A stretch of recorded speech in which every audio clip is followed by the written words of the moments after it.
Mancano pochi minuti alle 13 quando i dubbi cominciano a diventare certezze, quando il nome di Luca Russo rimbalza in rete e la sua pagina Facebook si riempie di messaggi di cordoglio.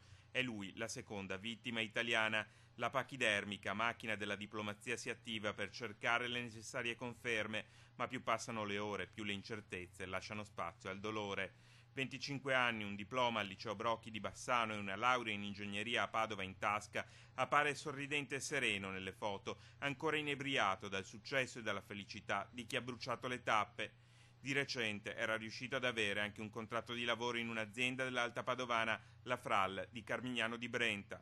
Con la ragazza Marta Scomazzonna, anche lei bassanese di via Mutton, la scorsa settimana aveva fatto rotta sulla Catalogna, Barcellona la meta prescelta. Le Rambla, il luogo in cui combattere il caldo nell'assolato pomeriggio di giovedì, quando il furgone si è scagliato sulla folla travolgendola, l'ISIS rivendica l'attentato nella notte.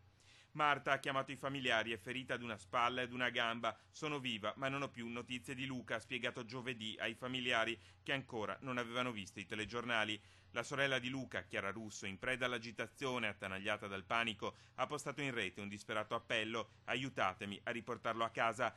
Luca è stato riconosciuto in uno dei video più cruenti girati da chi, impotente, ha assistito alla follia, è a terra, sanguinante. A casa del 25enne, dietro la stazione di Bassano, in via Largo per l'Asca, non c'è nessuno. Il padre è già in volo per Barcellona. I vicini di casa lo descrivono come un bravo ragazzo con cui non avevano però grandi rapporti. Rapporti di vicinato, basta. Lui abitava con il papà?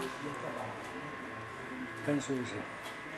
Una tragedia che ha inevitabilmente gettato nello sconforto la città e i molti giovani abituati ormai a pensare che Barcellona non sia così distante da casa. E sono cose che pensi sempre siano tanto distanti da te, e poi vieni a sapere magari che è morto qualcuno, che comunque i miei amici erano appena tornati, e dici potevo essere io 2 settimane fa.